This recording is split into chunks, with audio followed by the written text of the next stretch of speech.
Hi hello kitties, எனக்கு நம்ம மாட்டையோட எஃப்எஃப்னா my rocket husband episode 24 தான் பார்க்க போகிறோம். So it's must imagine your self. Okay, வாங்க நம்ம வீடியோக்குள்ளே போகலாம்.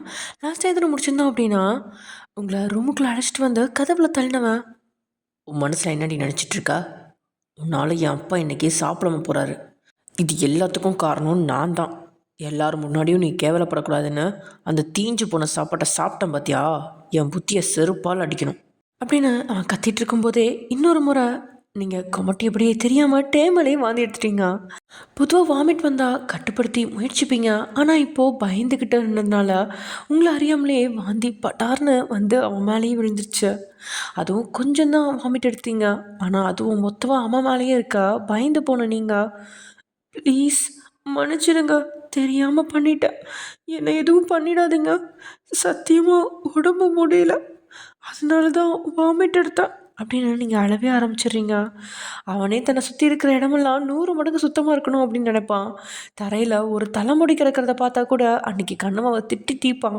அப்படிப்பட்டவன் மேலே வாமிட் வேறு எடுத்துட்டீங்க.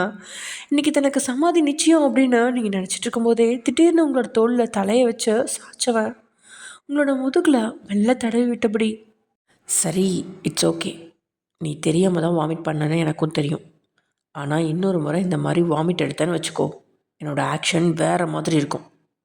இப்போ போய் பாடி வாஷ் பண்ண, உடம்பெல்லாம் ஸ்மெல் அடிக்குது அப்படின்னு சொல்லிவிட்டு அப்படி விலகிறான். டேக்கிட்டு இருந்த இப்படி ஒரு வார்த்தையை நீங்கள் எதிர்பார்க்கவே இல்லை. இன்றைக்கி எடுத்த வாமிட்க்கு உங்களுடைய குடலையை பிடுங்கி எடுத்திருப்பான் அப்படின்னு நினச்சிங்க. ஆனால் நடந்தது வேறு. இதனால் அதிசயமாக கண்ணு வைக்காமல் அவனையே பார்க்க, என்ன தனியாக போய் பாடி வாஷ் பண்ண மாட்டியா, நான் வேணா துணைக்கு வரவா அப்படின்னு கேட்ட உடனே தன்னிலைக்கு வந்த நீங்கள், இல்லை தனியாகவே குளிச்சுக்கிறேன், நீங்கள் உங்கள் சட்டையை கழட்டி தாங்க, நான் துவைச்சி தரேன் அப்படின்னு சொன்னபடியே நீங்கள் கையை நீட்டுறீங்க. நீ பிடுங்கினது போதும், நான் பார்த்துக்கிறேன், நீ கிளம்பு அப்படின்னு அவன் மிரட்ட திரும்பி கூட பார்க்காம பாத்ரூம்குள்ளே போயிடுறீங்க. 15 மினிட்ஸில் பாடி வாஷ் பண்ணிவிட்டு குளிச்சுட்டு வெளியே வரீங்க. வேறு ஒரு ட்ரெஸ்ஸை போட்டுட்டு நின்றுட்டுருக்கா. வேகமாக தரையை சுத்தம் செய்யலாம் அப்படின்னு நீங்கள் தரை பக்கம் பார்வையை திருப்ப அந்த இடம் ஏற்கனவே சுத்தமாக இருக்கு. நம்ம தான் க்ளீன் பண்ணியிருக்கான். இதனால் எதுவுமே பேசாமல் தயங்கிபடியே நீங்கள் ரூமை விட்டு வெளியே போக, ஏய் எங்கே போகிற அப்படின்னு அவன் குரல் கொடுக்க, அது தாத்தா மத்தியானத்துக்கு அப்புறம் அவரோட ரூமுக்கு வர சொன்னார், அவரோட ரூமெல்லாம் அழுக்காக இருக்கான், அதனால் சுத்தம் பண்ண சொன்னார் அப்படின்னு நீங்கள் சொல்ல, இப்போ மணி 2 ஆச்சு, 1 ஹவர் ரெஸ்ட் எடுத்துகிட்டு அதுக்கப்புறம் போ, முதல்ல போய் அந்த பெட்டில் படு அப்படின்னு அவன் சொன்னதை கேட்டு தடுமாறுறீங்க. இத்தனை நாள் அந்த பெட்டில் படுக்கணும் அப்படின்னு அவன் சொன்னதே கிடையாது. ஆனால் இன்றைக்கி அவன் பெட்டில் படுக்க சொல்லிட்டான். வேறு இன்றைக்கி ரூமை விட்டு வெளியே போகிறது மாதிரி தெரியல. இதனால் கையெல்லாம் நடுங்குது. இல்லைங்க, நான் சோஃபாலேயே படுத்துக்கிறேன் அப்படின்னு நீங்கள் சோஃபா பக்கம் காலை எடுத்து வச்ச உடனே எழுந்து வந்து உங்களோட கையை பிடிச்சி தடுத்துவான். உன்கிட்ட பெட்டில் படுக்க சொன்னேன் அப்படின்னு அவன் பல்ல கடிச்சபடியே முறைச்சி பார்த்தபடி சொல்கிறான். அவ்வளோதான், இருந்த தைரியம்லாம் நொறுங்கி குப்பையில் போட்ட அப்பளம் மாதிரி ஆகிட ஒரு பயத்தில் கையெடுத்து கும்பிட்டு, நீங்கள் எதுவும் பண்ணிடாதீங்க, ஏற்கனவே எனக்கு உடம்பு முடியல, இந்த மாதிரி நேரத்தில் பண்ணக்கூடாதுன்னு சொல்லுவாங்க அப்படின்னு நீங்கள் கெஞ்சிபடியே அவன் முகத்தை பார்க்க, அவனும் இது பத்தலை இன்னும் கெஞ்சு அப்படிங்கிற மாதிரியே உங்களோட முகத்தை பார்த்துட்டு நிற்க, எனக்கு ரெஸ்ட்டு வேண்டாம், தாத்தா கூப்பிட்டாரு, நான் தாத்தாவை பார்க்க போகிறேன் அப்படின்னு அவன்கிட்டேருந்து கையை உருவ பார்க்க திடீர்னு உங்களோட நெத்தியில் ஒத்த விரலில் கொட்டினவன், ஏ லூசு, என்னை பார்த்தா அவ்வளோ மோசமாக தெரியுதா? உனக்கு தான் உடம்பு முடியலன்னு எனக்கு தெரியுமே, அப்புறம் எதுக்கடி நான் உன்னை நெருங்க போகிறேன், ஒழுங்காக படுத்து ரெஸ்ட்டுடு அப்படின்னு சொல்லி அப்படியே உங்களை தோளில் அலைக்கா தூக்கி பெட்டில் படுக்க வச்சுட்டு அங்கே இருக்கிற ஒரு கோட்டை எடுத்து மாட்டிக்கிட்டவன் அங்கேருந்து உடனே ஆஃபீஸ்க்கு கிளம்பிட்டான். டேயோட அந்த செயலால் மொத்தமாக உறைஞ்சி போகிறீங்க. உண்மையில் அது பாசமா இல்லை பின்னாடி தனக்கு வரப்போகிற ஆப்பா அப்படின்னு உங்களுக்கே தெரியாமல் நின்றுட்டுருக்கீங்க. இருந்தாலும் இன்றைக்கி டேயோட கவனிப்பு உங்களுக்கு பிடிச்சிருக்கா? உங்களை யாரும் குறை சொல்லக்கூடாது அப்படின்னு மோசமான சாப்பாட்டை சாப்பிட்டான். வாந்தி எடுத்த உங்ககிட்ட கோவப்படாமல் சமாதானப்படுத்துகிறான். இப்போது பெட்லேயும் படுக்க வச்சு ரெஸ்ட் எடுக்க சொல்லிட்டு போயிருக்கான். ஏன்னோ இத்தனை கஷ்டத்துக்கு அப்புறம் அவனோட இந்த சின்ன செயலே உங்களுக்கு மிகப்பெரிய வரப்பிரசாதம் மாதிரி இருக்கா. கண்ணெல்லாம் கலங்கிருச்சு. அதோட உடல் சோர்வால் அங்கேயே படுத்து தூங்கிட்டீங்க. ஆனால் என்ன 1 மணி நேரம் தான் தூங்க சொன்னான். ஆனால் நீங்கள் கிட்டத்தட்ட 4 மணி நேரம், அதாவது சாயங்காலம் 6 மணி வரைக்கும் உங்களை மறந்து தூங்கிட்டீங்க. அப்படியே அங்கே கட் பண்ணால் காஃபி ஷாப்புக்கு 4 மணிக்கெலாம் வந்துட்டான். இப்போது மணி 6 ஆகுது. இன்னும் அங்கே தியா வந்த பாடல. ஒரு பக்கம் மேனேஜர் டேயை பார்த்து பயத்தோடையே நின்றபடி யார் யாருக்கோ ஃபோன் பண்ணி தியாவை பற்றி விசாரிச்சு பார்க்குறான். ஆனால் எந்த தகவலும் இல்லை. அத்தாடி, இந்த பொண்ணு வேற பாஸ் கையால் என்னை அடி வாங்க வைக்காமல் விடமாட்டா போல இருக்கே. சும்மாவே அந்த ஆள் கொலவெறியில் திட்டுவான். இங்கே வேற நிறைய யங் லேடிஸ் இருக்காங்க, அவங்க முன்னாடி என் பரம்பரையே திட்டி மானத்தை வாங்கிடுவானே அப்படின்னு மேனேஜர் ஒரு பக்கம் உள்ளுக்குள்ளே குமரிட்டு இருக்கா. பொதுவாக யாரையுமே காக்க வைக்கவும் மாட்டான், அவனுக்கு காத்திருக்கிறதும் பிடிக்காது. ஒருவேளை அவன் ஆஃபீஸ் வேலையாக தாமதமானா கூட யாரையும் காத்திருக்க வைக்காம முன்கூட்டியே தகவலை சொல்லிடுவான்.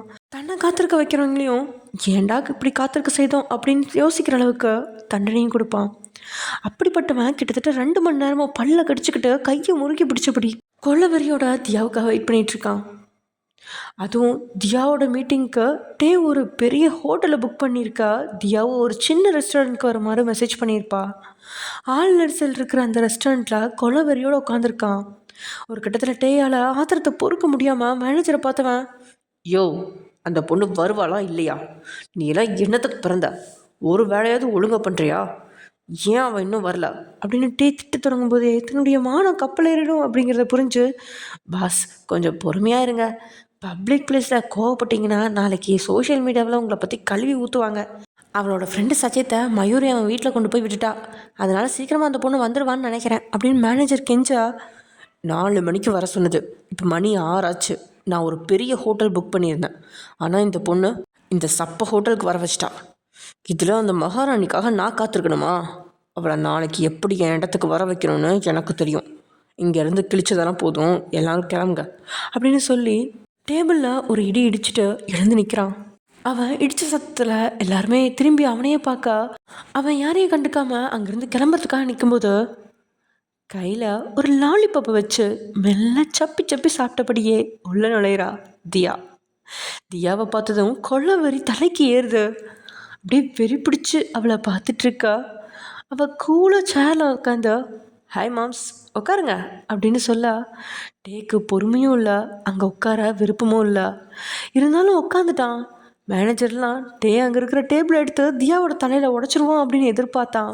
ஆனால் அப்படி எதுவும் நடக்காதனால மனசுக்குள்ளே, பொண்டாட்டிக்கிட்ட பெரிய ஆளாக நடந்துக்கிட்டாலும் மச்சனிச்சுக்கிட்ட எல்லாரும் அலங்கிதான் போகிறாங்க, எனக்கு தான் மச்சனிச்சினி யாரும் இல்லை, என் பொண்டாட்டி கூட பிறந்தது 2மே எரும மாடுகளாக போயிடுச்சு அப்படின்னு புலம்புனபடியே நிற்கா. இங்கே பாரதியா அப்படின்னு பேச்சு கொடுக்கும்போது அப்படியே தலையை திருப்பி பின்னாடி நின்று வெயிட்ரு பார்த்தவா, அண்ணா எனக்கு 2 கிளாஸ் டீயும் வடையும் கொண்டு வாங்க அப்படின்னு அவன் பேச்சு மதிக்காம தியா சாப்பாடு ஆர்டர் கொடுத்துட்டு அவன் முகத்தை பார்க்குறா. ஏய், நான் உன் கூட சாப்பிட்றதுக்காக வரல, எனக்கு நீ எந்த சாப்பாடும் ஆர்டர் பண்ண வேண்டாம் அப்படின்னு சொல்ல, சாரி மாம்ஸ், நான் உங்களுக்காக ஆர்டர் பண்ணல, அந்த 2 டீயும் வடையும் எனக்கு தான் அப்படின்னு நேரம் பார்த்து டேமேஜ் செஞ்சுட்டா. இது வரைக்கும் இப்படி பேசுகிற பொண்ணா பார்த்ததே இல்லை. இதனால் அவனுக்கு கொழுந்து விட்டு எரியா. மேனேஜருக்கெலாம் கொஞ்சம் அதிசயமான பிறவியாக தான் தியா தெரியுறா. இருந்தாலும் மூச்சை இழுத்து விட்டுவன், இங்கே பாரு, இந்த மாதிரி லோ கிளாஸ் பொண்ணுங்க கூடலாம் எனக்கு பேச விருப்பம் இல்லை. இருந்தால் கூட நான் இங்கே வந்திருக்கிறது என் பொண்டாட்டி ஒயனுக்காக தான் அப்படின்னு அவன் சொல்ல, என்ன மாம்ஸ், நான் லோ கிளாஸ் பொண்ணுன்னா உன் பொண்டாட்டி என்ன ஹை கிளாஸ் பொண்ணா? நாங்கள் 2 பேரும் கூட பிறந்த பிறப்பு தான், 2 பேருமே லோ கிளாஸ் தான். இப்போ என் அக்காவை நீ கல்யாணம் பண்ணிக்கிட்டதால நீயும் லோ கிளாஸ் தான், ஓவராக துள்ளாதா அப்படின்னு தியா விட்டு கொடுக்காம பேசா. அவ்வளோதான், டேயோட பொறுமையே ஊசலாட ஆரம்பிச்சிருச்சு. அப்படியே ஆத்திரத்தோடு எழுந்தவன் மேனேஜரோட கன்னத்தில் பலார்னு ஒன்று கொடுக்குறான். அவன் அடித்த வேகத்தில் மேனேஜரோட கண்ணாடியே சில்லு சில்லாக உடையான். மேனேஜர் இப்படியே கல் மாதிரி நின்றுட்டுருக்கான். அங்கே இருக்கிற எல்லாருமே பயந்து போயிட்டாங்க. ஏன் தியாவே ஒரு நொடி பயந்தா, இருந்தாலும் காட்டிக்காமல் இருக்கா. தியா கிட்ட காட்ட வேண்டிய கோபத்தை மேனேஜரோட கணத்தில் காட்டி முடிச்சுட்டு சேரில் உட்காந்து ஒரு செக்லீஃப் எடுத்து அவன் முன்னாடி வச்சு, உனக்கு சரியாக நான் 100 கோடி ரூபா தரேன், இன்னொரு முறை நீ என் பொண்டாட்டியை மீட் பண்ணவும் கூடாது, அவள் லைஃப்பில் வரவும் கூடாது, என் டீல் ஓகேனா செக் எடுத்துக்கிட்டு அக்ரிமெண்ட்டில் சைன் பண்ண அப்படின்னு சொன்ன அடுத்த செகண்ட் மேனேஜர் அக்ரிமெண்ட்டை எடுத்து டேபிள் மேலே வைக்கிறான். ஒரு நொடி செக்கை பார்த்தவளுக்கு கண்ணெல்லாம் சுற்றி போகுது. உண்மையிலேயே அசால்ட்டாக 100 கோடி ரூபாய் எழுதி வச்சுருக்கான். 1 ரூபா சம்பாதிக்கணும் அப்படின்னா கூட வியர்வை சிந்தி நாயாக உழைக்கணும். தியாவுக்கெலாம் மாதம் 30,000 ரூபாய் சம்பளம். அந்த 30,000 ரூபாய் சம்பளமாக வாங்க அவன் ஃப்ரெண்ட்ஸோடு சேர்ந்து மூளையை செலவு செஞ்சு பல வேலைகளை செஞ்சிட்ருக்கா. இதனால் டேயோட செயலை பார்த்து முகம் சுழிச்சவா, அடுத்தவன் பணத்தை பிடுங்கி தின்றவனுக்கு 100 கோடியெல்லாம் சாதாரணம் தான் போலையே அப்படின்னு நினச்சவா தன்னுடைய ஹேண்ட்பேக்கை திறந்து அதுலேருந்து ஒரு செக்லீஃப் எடுத்து வெளியே வச்சவா, நீங்கள் தர்றதை விட 5 மடங்கு அதிகமாக தரேன். என் அக்கா இருக்க பக்கம் கூட திரும்பி பார்க்க மாட்டேன்னு சொல்லி இந்த அக்ரிமெண்ட்டை சைன் பண்ணிட்டு கிளம்புங்க அப்படின்னு தியா சொல்ல, இவ்வளோ எக்கத்தாமல் பேச என்ன காரணம் அப்படின்னு புரியாதவனா செக்க பார்க்க 500 கோடி ரூபாய் எழுதி வச்சிருக்கா. ஏய் என்னடி 10 பைசாவுக்கு துப்பு இல்லாதவனுக்கு எப்படி 500 கோடி ரூபாய் வந்தது? எங்கேருந்து ஃபேக் செக் ரெடி பண்ண பழகுனா அப்படின்னு டே நக்கலா கேட்க தன்னுடைய அக்கௌண்ட் புக்கை எடுத்து டே முன்னாடி வச்சவா, செக் பண்ணி பாருங்க அது ஒரிஜினல் செக்கா டூப்ளிகேட் செக்கான்னு உங்களுக்கே புரியும் அப்படின்னு சொன்ன அடுத்த செகண்ட் அந்த செக் புக் எடுத்து மேனேஜர் செக் பண்ணுறான். அந்த அக்கௌண்ட்டில் 500 கோடி ரூபாய் கிடக்கு. அதுவும் அரை மணி நேரத்துக்கு முன்னாடி தான் கிரெடிட் ஆகியிருக்கு. இதனால் மேனேஜர் அதிர்ச்சியை வச்சு எல்லாத்தையும் டே புரிஞ்சுக்க, என்ன சைன் பண்ணிவிட்டு என் அக்காவை விட்டு தரீங்களா அப்படின்னு தியா கேட்க, அவ்வளோதான் பேச்சுவார்த்தையெல்லாம் முடிஞ்சிருச்சு அப்படின்னு 2 நிமிஷத்தில் டே கோமா ரெஸ்டாரண்ட்டை விட்டு வெளியே வரான். காருக்குள்ளே ஏறி அங்கேருந்து கிளம்பிட்டான். டே போகிறத தூரத்துலேருந்து பார்த்தபடி ரித்திக் ரெஸ்டாரண்ட்டுக்குள்ளே வர அங்கேருந்த நபர்கள் எல்லாம் பயந்து ஒடுங்கி நிற்கிறாங்க. தியாவுக்கு முன்னாடி இருந்த டேபிள் உடஞ்சி கிடக்க தியா மட்டும் சேரில் கால் மேலே கால் போட்டபடி பொறுமையாக டீ குடிச்சிட்ருக்கா. டே தான் தியா கிட்ட கோபத்தை காட்ட முடியாது அப்படிங்கிறதுனால அங்கே இருக்க டேபிளை சேர்லாம் கோபத்தை காட்டிட்டு அங்கேருந்து போயிருக்கான். என்னாச்சு தியா அப்படின்னு கேட்கா. அவன் அக்காவை விட்டு தர மாட்டான். இனிமேல் நாம் தான் ஏதாவது பண்ணி அக்காவை காப்பாற்ற வேண்டியிருக்கோம்.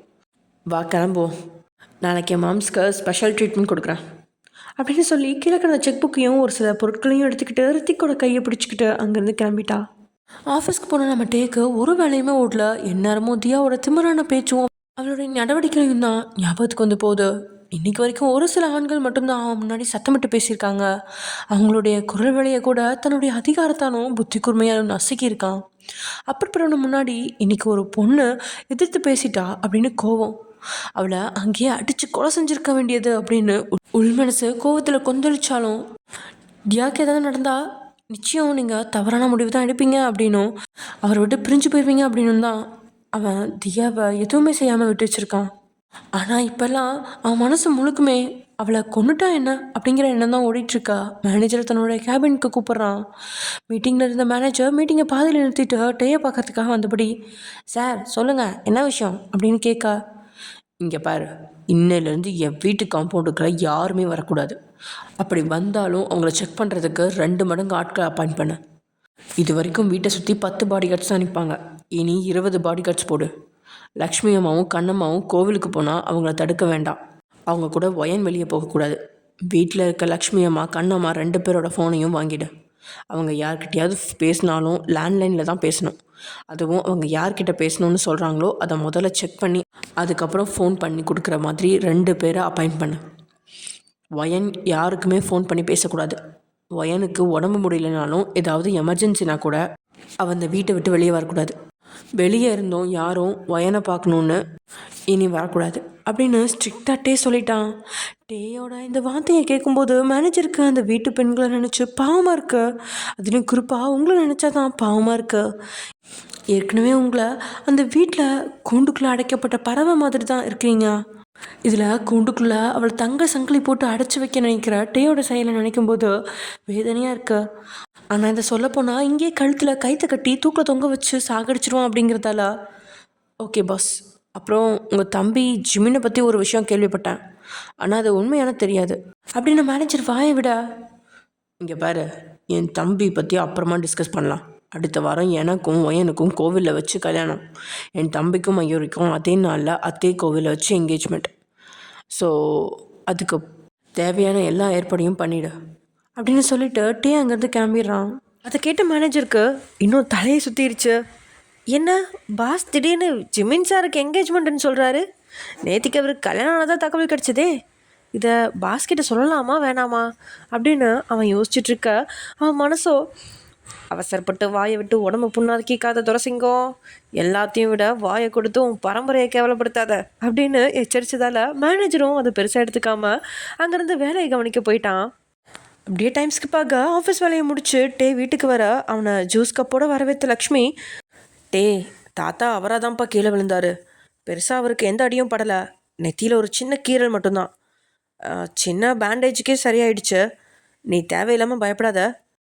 தாத்தா விழுந்ததில் யார் மேலேயும் தப்பு இல்லை அப்படின்னு லக்ஷ்மி கொஞ்சம் பயத்தோடு தான் சொல்கிறா. அப்படியே சிரித்தபடியே, லக்ஷ்மி அம்மா உங்களுக்கு என்ன பிரச்சனை? அதான் எனக்கு ஃபோன் பண்ணி சொன்னீங்களே, நான் தப்பாகவே நினைக்கல. வயசான காலத்தில் கீழே விழுகிறதெல்லாம் சகஜம்தான். அதனால் பிரச்சனை இல்லை. ஒயன்கிட்ட ரூமுக்கு வர சொல்லுங்கள் அப்படின்னு அவன் சொல்ல, அதை கேட்டு ஒரு செகண்ட் திணறிக்கிட்டே, மார்க்கெட்லேருந்து இப்போ தான்ப்பா ஃப்ரெஷ்ஷாக மீன் வந்துச்சு. ஒயனும் கண்ணம்மாவும் வீட்டுக்கு பின்னாடி இருந்து க்ளீன் பண்ணிகிட்ருக்காங்க. வேலை முடிஞ்ச உடனே அனுப்பி வைக்கிறேன் அப்படின்னு லக்ஷ்மி சொல்ல, அவனும் பெருசாக எடுத்துக்காம ஓகே அப்படின்னு சொல்லிட்டு அங்கேருந்து நகர, லக்ஷ்மி நெஞ்சில் கையை வச்சு நிம்மதி பெருமூச்சு விட்டு முடிக்கிறதுக்குள்ளேயே, டே ஒரு நிமிஷம் நில்லுடா அப்படின்னு சொன்னபடியே சுனில் அங்கே வந்துட்டான். சுனிலை பார்த்து, சாதாரணமாக என்னாலும் இங்கே லக்ஷ்மிக்கு கை காலெலாம் பதற. அத்தான் உங்களுக்கு ஏதாவது வேணுமா என்கிட்ட சொல்லுங்கள், நான் எடுத்துகிட்டு தரேன். நீ ரூமுக்கு போப்பா அப்படின்னு லக்ஷ்மி குறுக்கிடா. லக்ஷ்மி, என்ன ஆம்பளைங்க பேசுகிற இடத்துல குரலை வசதுற? என்னடி உனக்கு கொழுப்பு கூடிடுச்சா? தின்னு தின்னு பண்ணி மாதிரி உடம்பு பெருத்துக்கிட்டே போகுது. இதில் எகத்தாலமாக வேற பேச வந்துட்டியா அப்படின்னு சுனில் லக்ஷ்மி கிட்ட கோவப்பட்டு தொடங்கும் போதே அங்கேருந்து பெரிய ஜாடி கீழே விழுந்து உடையுது. அதை உடைச்சது வேற யாரும் இல்லை, நம்ம தான். கண்களில் கோபம். அந்த கோபத்தை முடிஞ்ச அளவுக்கு கட்டுப்படுத்தி கைகளை இறுக்கி மூடியபடி அவன் நின்றுட்டுருக்கா.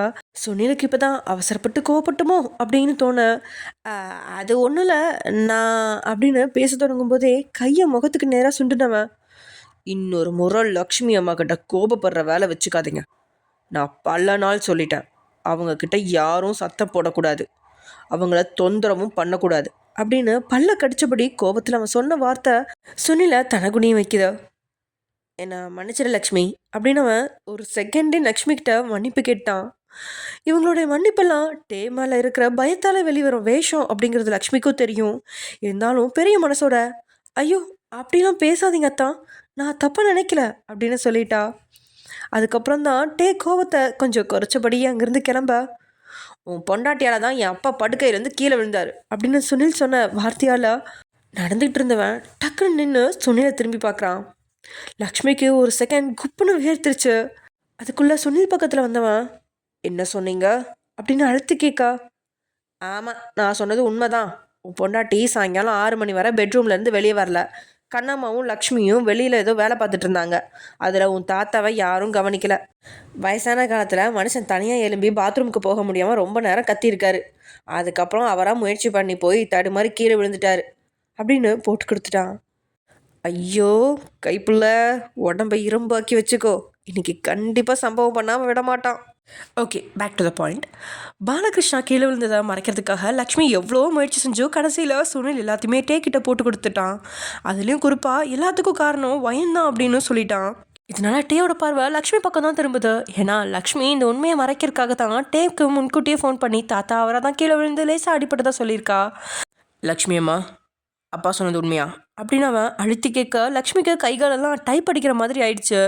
பக்கத்தில் சுனில் இல்லை அப்படின்னா கூட ஏதாவது பொய் சொல்லியிருந்திருப்பா. ஆனால் இனி பொய் சொல்ல முடியாது அப்படிங்கிறனால, ஒயன் மேலே எந்த தப்பும் இல்லைப்பா, அவர் ஃபோன் பண்ணார், நாங்கள் தான்ப்பா கவனிக்கல அப்படின்னு பேசிகிட்டு இருக்கும்போதே கையில் இந்த லேப்டாப் பேக்கை லக்ஷ்மி கையில் திணிச்சவன், சிஸ்டம் ரூமுக்குள்ளே கொண்டு போய் வைங்க அப்படின்னு சொல்லிட்டு வீட்டை விட்டு வெளியே போயிட்டான். எப்படியும் அவன் உங்களை பார்க்க தான் போகிறான் அப்படிங்கிறத புரிஞ்சுட்டு லக்ஷ்மியும் அவன் பின்னாடி போகிறதுக்காக கிளம்ப, எங்கே போகிற, ஒழுங்கா உள்ளே போ. உன் கையில் இருக்க லேப்டாப்பு உங்கள் அப்பா வீட்டு சொத்து இல்லை, அதோட விலை பல லட்சம் ரூபா. உன் உருப்படாத பையன் ஜிமினால் அந்த பணத்தெல்லாம் சம்பாதிக்க முடியாது. கொண்டு போய் உள்ள வை. அப்படியே போய் எங்கள் அப்பாவுக்கு சாப்பாடு விட்டு விடு அப்படின்னு மிரட்டி லக்ஷ்மியை மாடிக்கு அனுப்பி வச்சிட்டான். வீட்டுக்கு பின்னாடி நீங்களும் கண்ணம்மாவும் மீனை கழுவி சுத்தம் செஞ்சிட்ருக்க.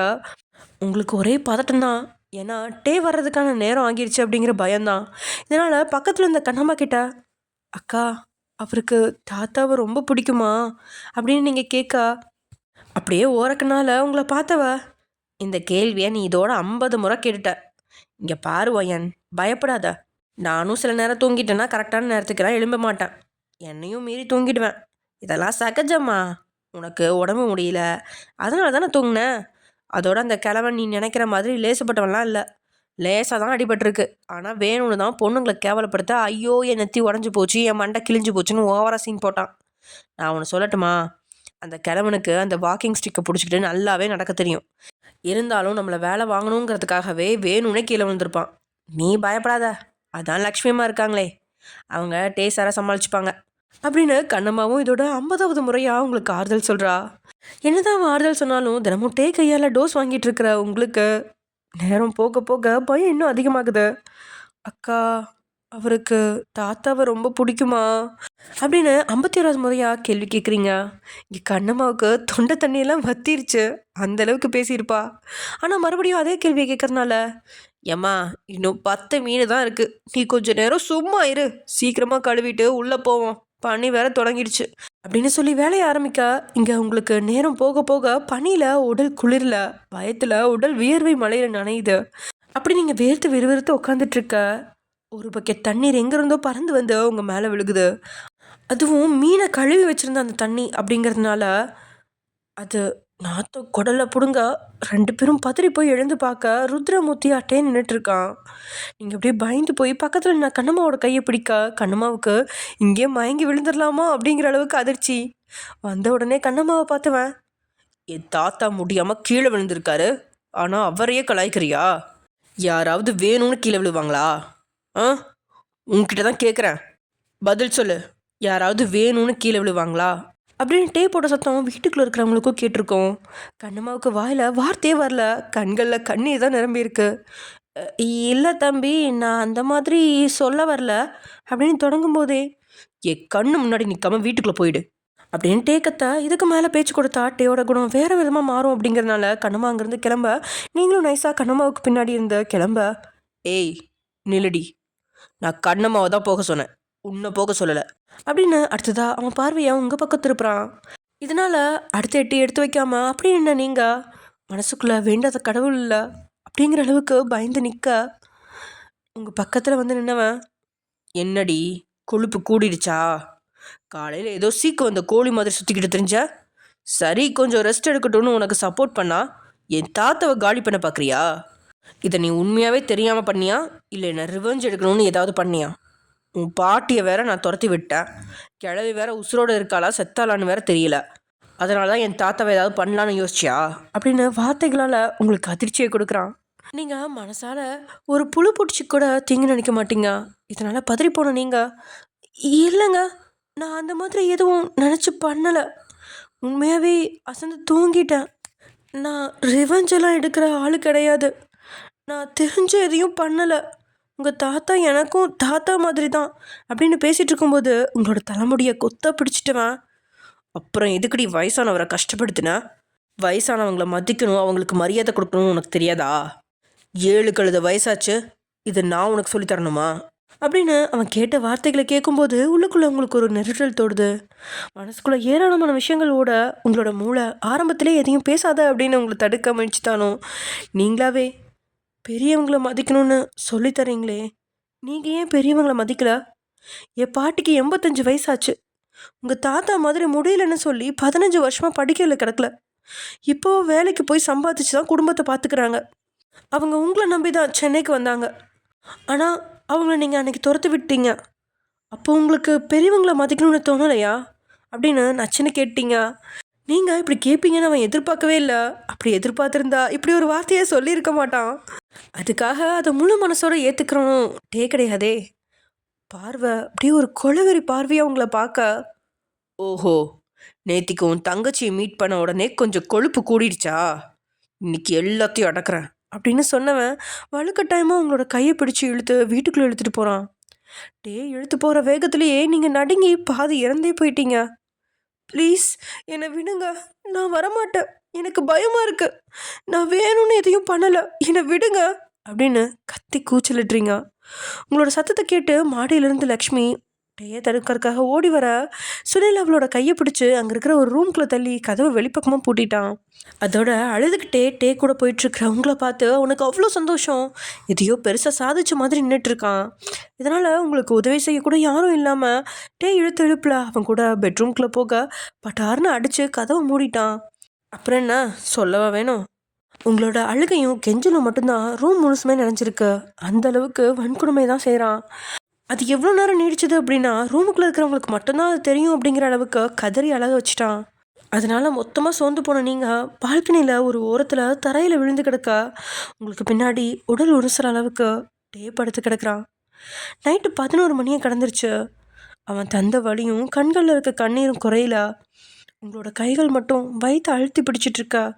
அதோட இன்னைக்கு பரிசா வயிற்றுல தன்னோட கை அடையாளங்களை ஏறாமல் பதிச்சு வச்சிருக்கான்.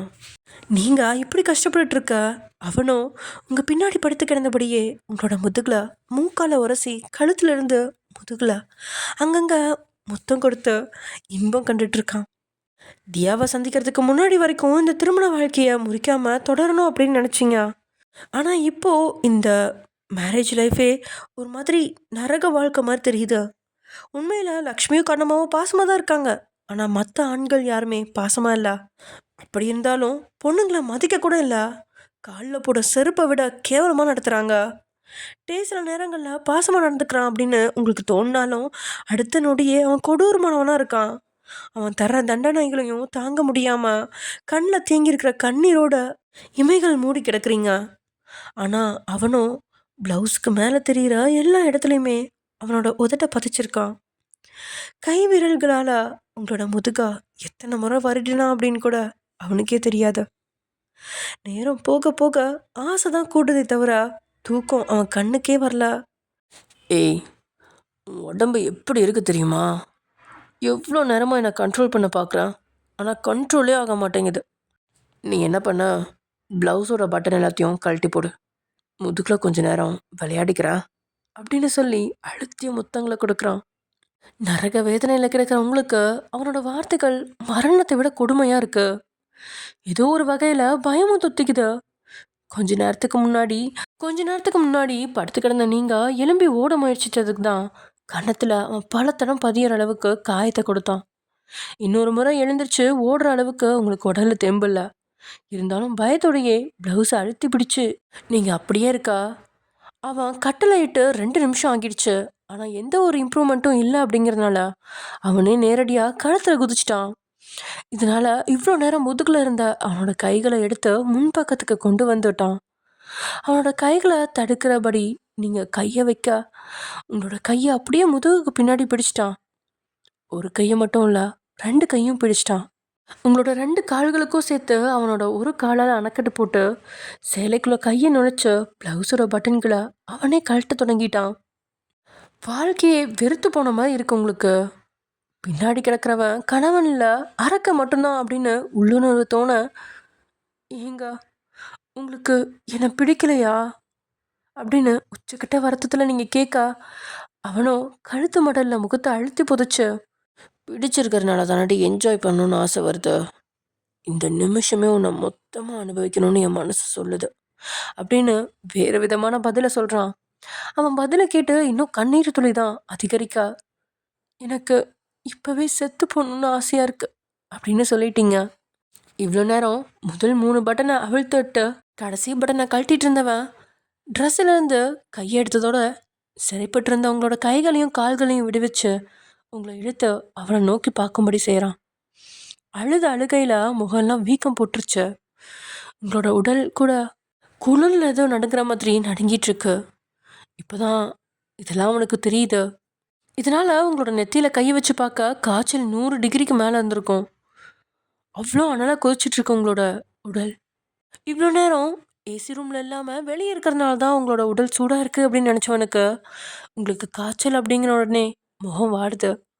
உடனே அங்கேருந்து எழுந்தவன் ஹாஸ்பிட்டலுக்கு ஃபோன் பண்ணிவிட்டு 2 மாத்திரையை எடுத்து வந்து உங்களை தூக்கி தன்னோட மடியில் உட்கார வைக்க, வலுக்கட்டாயமாக மாத்திரையை வாயில் கொடுத்து தண்ணியும் குடிக்க வச்சு உங்களோட தலையை தன்னோட நெஞ்சோட சாய்ச்சிக்கிட்டான். ரொம்ப வலிக்குதாடி அப்படின்னு அவன் கேட்க, இவ்வளோ நேரம் நீங்கள் அழுகையே அவனுக்கு வலிச்சுதா வலிக்கலையான்னு சொல்லியிருக்கோம்.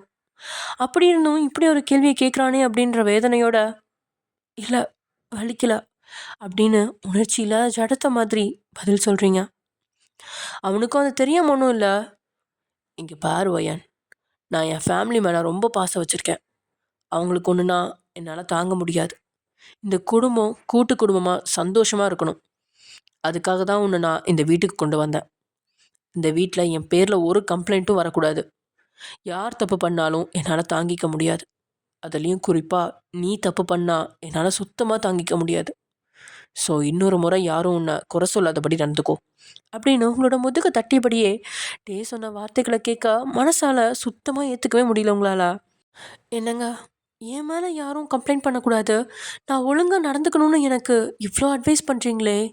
தெரியாமல் ஒரு தப்பு பண்ணா ஏன் இந்த வீட்டில் இருக்க ஆம்பளைங்க யாரும் அட்ஜஸ்ட் பண்ணிக்க போக மாட்டேங்கிறாங்க? எல்லாரும் இந்த வீட்டில் பொண்ணுங்களை இவ்வளோ மோசமாக நடத்துறீங்க. ஆனால் கூட எல்லா பொண்ணுங்களும் அட்ஜஸ்ட் பண்ணி தானே போகிறோம். எங்களுக்கு ஒரு நியாயம், உங்களுக்கு ஒரு நியாயமா? சரி, மற்றவங்க விஷயத்தை விடுங்க. என்னை பார்க்கும்போது உங்களுக்கு கொஞ்சம் கூட பாவமாகவே ஃபீல் ஆகலையா? உங்கள் தாத்தா கீழே விழுந்ததில் அவர் தலையில் ஒரு சின்ன கீறல், ஒரு பேண்டேஜ் கூட அதில் போடணும்னு அவசியம் கிடையாது. அந்த அளவுக்கு ஒரு சின்ன கீறல் தான். ஆனால் அதுக்கு போய் எனக்கு வயிறு வலின்னு தெரிஞ்சும் என் வயித்தை பிடிச்சி அழுத்தி காயப்படுத்தினீங்களே. உங்களுக்கு என்ன பிடிக்கலைன்னா எதுக்கு இங்கே வச்சு கொடுமைப்படுத்துறீங்க? எங்கேயாவது துரத்தி விட வேண்டியது தானே அப்படின்னு. இனி அவன் காயப்படுத்தினாலும் பரவாயில்ல, மனசில் உள்ளதை நேரடியாக கேட்கலாம் அப்படிங்கிற தைரியத்தில் கண்ணீரோட கேட்டுட்டீங்க. உண்மையில உங்களை இத்தனை கொடுமைப்படுத்த காரணம் தாத்தாவுக்கு அடிபட்டது மட்டும் இல்லை. இன்னைக்கு தியா கிட்ட திமிரா பேசினது, அவனை மதிக்காது, ரெண்டையும் சேர்த்து தான் உங்ககிட்ட காட்டியிருக்கான். மற்றபடி உங்கள் மேலே இத்தனை வன்மமெல்லாம் கிடையாது. அதோட சொல்லப்போனால் அவனை அறியாமலேயே உங்கள் மேலே ஒரு அன்பு இருக்கு. ஆனால் அது எப்படிப்பட்டது அப்படின்னு அவனுக்கே தெரியல. இங்கே பாரு, என்னால் நீ இல்லாமல் இருக்க முடியாதுன்னு நான் அப்போவே சொல்லிட்டேன். உனக்கு என் கூட இருக்க விருப்பம் இல்லைன்னா என்னை கொன்னுட்டு என்னை விட்டுட்டு போ. மற்றபடி நான் உன்னை எங்கேயுமே போக விட மாட்டேன் அப்படின்னு சொல்லி உங்களோட நெத்தியில் இருந்த முடிகளை ஒத்துக்கினவன் உங்களோட உச்சி வகட்டில் ஒரு முத்தத்தை கொடுத்து, நான் இனிமேல் உன் வயிற்றில் கையை வைக்க மாட்டேன். நான் பண்ண தப்புக்கு அப்பாலஜியா, நாளைக்கு நான் உனக்கு ஒரு டைமண்ட் நெக்லஸ் வாங்கி தரேன். இன்றைக்கி கடைக்கு போனப்போ நான் அதை பார்த்து உனக்காக ஆர்டர் போட்டுட்டேன். நாளைக்கு காலையில் வீட்டுக்கு வந்துடும். நீ அதை போட்டு பார்த்துட்டு உனக்கு பிடிக்கலனா பாடி கார்ட்ஸ் கிட்ட சொல்லு, நான் உனக்கு வேறு மாற்றி அனுப்பி வைக்கிறேன். எனக்கு தெரிஞ்சு கண்டிப்பாக அது உனக்கு பிடிக்கும். அதை நீ போட்டால் ராணி மாதிரி இருப்ப அப்படின்னு சொல்கிறான். மன்னிப்பு கேட்குறதுக்கும் ஐஸ் வைக்கிறதுக்கும் இடையே உள்ள வித்தியாசம் உங்களுக்கு ஒன்றும் தெரியாமல் கிடையாது. ஒரு வார்த்தை வாயை திறந்து மன்னிச்சிருடி, இனிமேல் இப்படி ஒரு தப்பு பண்ண மாட்டேன் அப்படின்னு சொல்லியிருந்தா நிச்சயம் அவரை மன்னிச்சிருப்பீங்க. ஏன்னா உங்களை பொறுத்த வரைக்கும் யாருக்கிட்டேயும் உங்களால் கோபமாக இருக்க முடியாது. அந்தளவு குழந்தை மனசு உள்ளவங்க நீங்கள். அதை புரிஞ்சுக்காம அவன் செய்கிற செயல் தான் உங்களுக்கு வேதனையை கூட்டுது. ஆமாங்க, நீங்கள் சொல்கிறது சரிதான். அந்த நகையை போட்டால் ராணி மாதிரி சமையல் கட்டில் நின்று வீட்டு வேலை செஞ்சு அடிமை மாதிரி வாழ்வேன். அதுதானே இந்த குடும்பத்தோட ரூல்ஸ். இப்படி ஒரு வாழ்க்கையை வாழ்கிறத விட செத்து போகிறதே மேலுங்கிற மாதிரி தான் ஃபீல் ஆகுது. அடுத்த முறை என்னை டார்ச்சர் எதுவும் பண்ணாதீங்க, ஒரேடியாக கொன்று போட்டுருங்க. இல்லைனா என்னையாவது செத்து போக விடுங்க. நிம்மதியாக என் அம்மா அப்பா கூட போய் சேர்ந்துக்கிறேன் அப்படின்னு மனசில் இருக்கிறத தைரியமாக சொல்லிட்டீங்க. ஆனால் எதிர்பக்கத்துலேருந்து எந்த பதிலும் வராதனால மெல்ல தலையை சரித்து அவன் முகத்தை பார்க்க, அவன் கண்களோ உங்களோட சேலை விலகி இருக்கா, உங்களோட இடுப்பை நோட்டமிட்டு இருக்கு. அதை கவனிச்ச உங்களுக்கு இன்னும் வேதனையாக இருக்கா? உண்மையில் கல் மனசுக்காரன்ட்ட பேசுகிற மாதிரி இல்லை உங்களுக்கு, ஏதோ கல்லுக்கிட்ட தான் பேசுகிற மாதிரி உங்களுக்கு தோண, இடுப்பை மறைக்கிறபடி சேலையை நீங்கள் சரி செய்யும்போது உங்களோட கையை பிடிச்சவன் உங்களை அலைக்க தூக்கிட்டு போய் பாத்ரூம்குள்ளே நுழையிறான். லூக்வா மாற்ற திறந்து விட்டவன் உங்களை கீழே விட்டு உங்களுக்கு பக்கத்தில் நெருங்கி நின்று, இங்கே பாரு, நீ பேசுனதை நான் கவனிக்கலன்னு நினைக்காத. நீ பேசுனதை எனக்கு நல்லாவே கேட்டது. இதுக்கு மேலே உன்கிட்ட கோவப்படக்கூடாதுன்னு தான் உன் இடுப்பை பார்த்துட்டு இருந்தேன். நீ சாகலான்னு நினச்சா உனக்கு முன்னாடியே உன் பாட்டியையும் உன் தங்கச்சியும் உன் அம்மா அப்பா இருக்க இடத்துக்கு அனுப்பி வச்சிருவேன். அடுத்த முறை என்கிட்ட இந்த மாதிரி பேசாத. அப்படி பேசுறதுக்கு முன்னாடி நல்லா யோசிச்சு பேசு அப்படின்னு சொன்னவன் கன்னத்தில் பழுத்தடம் கிடந்த இடத்துல பட்டும் படாமல் ஒரு முத்தத்தை கொடுத்து, உன் உடம்புல ஃபிஷ்ஷோட ஸ்மெல் அடிக்குது, சீக்கிரமாக குளிச்சுட்டு வெளியில் வா அப்படின்னு சொல்லிட்டு வெளியே போகிறான். எங்கே எப்படி பேசி மிரட்டி உங்களை கட்டுப்பாட்டுக்குள்ளே கொண்டு வரணும் அப்படிங்கிறதே நல்லாவே கற்று வச்சுருக்கான். உங்களோட பலவீனம் உங்களோட குடும்பம் அப்படிங்கிறது அவனுக்கு நல்லாவே தெரிஞ்சிருக்கு. செத்து போயிடுவேன் அப்படின்னு அவனை மிரட்டலாம் அப்படின்னு பார்த்தா குடும்பத்தினரை கொன்றுவேன் அப்படின்னு அவன் மிரட்டிட்டு போகிறான். உண்மையில் அவனை புரிஞ்சுக்கவும் முடியல, வாழவும் முடியாமல் கூனி குறுக்கி போய் நின்னா நீங்கள் சில செகண்ட்ஸில் கதறி அழ ஆரம்பிச்சிட்டிங்க. அந்த நேரம் பாத்ரூம் கதவை தட்டினவன், ஏய், அழுறதை நிறுத்திட்டு சீக்கிரமாக பாடி வாஷ் பண்ணிட்டு வா. பாத்ரூம் பக்கத்தில் இருக்க டேபிளில் ட்ரெஸ் வச்சுருக்கேன், அதை எடுத்துக்கோ அப்படின்னு சொல்ல, உன் புருஷன் உன்னை நிம்மதியாக அழக்கூட விட மாட்டான். நல்லா என்ஜாய் பண்ணு, போயும் போயும் வேறு மாப்பிள்ளை கிடைக்கலன்னு தானே இவனை கட்டின அப்படின்னு மனசு கேலி செய்ய, இறுக்கமான மனசோட ட்ரெஸ்ஸை எடுத்துட்டு பாடி வாஷ் பண்ணிவிட்டு வெளியே வர, அங்கே ஒரு பெண் மருத்துவர் ஏற்கனவே நின்றுட்டுருக்காங்க.